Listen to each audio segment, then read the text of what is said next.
कक्षा 6 अध्याय 1 के बारे में आज पढ़ेंगे।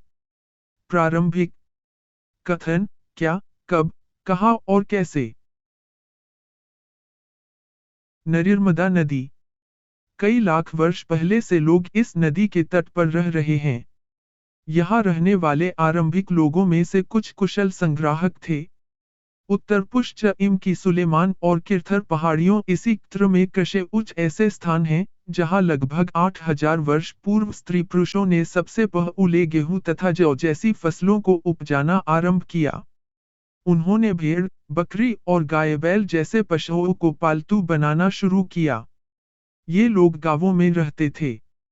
उत्तर पूर्व में गारो तथा मध्य भारत में विंध्य पहाड़ियों, जहां कृषि का विकास हुआ। जहां सबसे पहले चावल उपजाया गया वे स्थान विंध्य के उत्तर में स्थित थे। सिंधु तथा इसकी सहायक नदियों के किनारे लगभग 4700 वर्ष पूर्व इन्हीं नदियों के किनारे कुछ आरंभिक नगर फले फूले। गंगा व इसकी सहायक नदियों के किनारे तथा समुद्र तटवर्ती इलाकों में नगरों का विकास लगभग 2500 वर्ष पूर्व हुआ। गंगा के दक्षिण में इन नदियों के आसपास का क्षेत्र प्राचीन काल में मगध वर्तमान में बिहार के नाम से जाना जाता है। इसके शासक बहुत शक्तिशाली थे और उन्होंने एक विशाल राज्य स्थापित किया था। स्त्री पुरुषों ने सबसे पहले गेहूं तथा जौ जैसी फसलों को उपजाना आरंभ किया। उन्होंने भेड़, बकरी और गाय बैल जैसे पशुओं को पालतू बनाना शुरू किया। आखेटकों, शिकारियों, पुरातत्वविद पत्थर और रेंट से बनी इमारतों के अवशेषों, चित्रों तथा मूर्तियों का अध्ययन करते हैं। वे औजारों, हथियारों, बर्तनों, आभूषणों तथा सिक्कों की प्राप्ति के लिए छानबीन तथा खुदाई भी करते हैं। यह पांडुलिपि लगभग 1000 वर्ष पहले लिखी गई थी। ताड़ के पत्तों को काटकर बनाई जाती थी। पांडुलिपियां भुर्ज नामक पेड़ की छाल से बनाई जाती थी। इतने वर्षों में इनमें से कई पांडुलिपियों को कीड़ों ने खा लिया तथा कुछ नष्ट कर दी गईं। फिर भी ऐसी कई पांडुलिपियां आज भी उपलब्ध हैं। प्रायः ये पांडुलिपियां मंदिरों और विहारों में प्राप्त होती हैं। इनमें धार्मिक मान्यताओं, व्यवहारों, राजाओं के जीवन, औषधियों तथा विज्ञान आदि सभी प्रकार के विषयों की चर्चा मिलती है। इनके अतिरिक्त हमारे यहाँ महाकाव्य, कविताएं तथा नाटक भी हैं। इनमें से कई संस्कृत में लिखे हुए मिलते हैं, जबकि अन्य प्राकृत और तमिल में हैं। प्राकृत भाषा का प्रयोग आम लोग करते थे।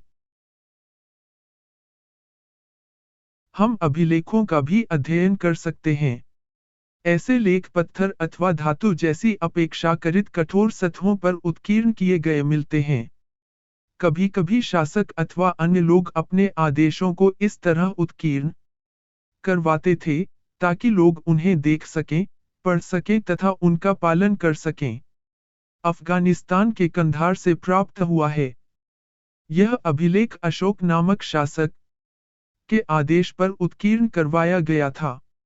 यह अभिलेख इस क्षेत्र में प्रयुक्त होने वाली यूनानी तथा अरामेइक नामक दो भिन्न लिपियों तथा भाषाओं में है।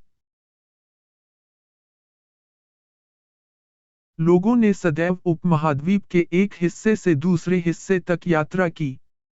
कभी कभी हिमालय जैसे ऊंचे पर्वतों, पहाड़ियों, रेगिस्तान, नदियों तथा समुद्रों के कारण यात्रा जोखिम भरी होती थी, फिर भी ये यात्रा उनके लिए असंभव नहीं थी। अतः कभी लोग काम की तलाश में तो कभी प्राकृतिक आपदाओं के कारण एक स्थान से दूसरे स्थान जाया करते थे।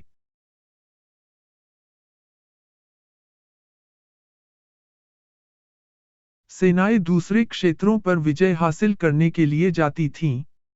इसके अतिरिक्त व्यापारी कभी तो जहाजों में अपने साथ मूल्यवान वस्तुओं को लेकर एक स्थान से दूसरे स्थान जाते रहते थे।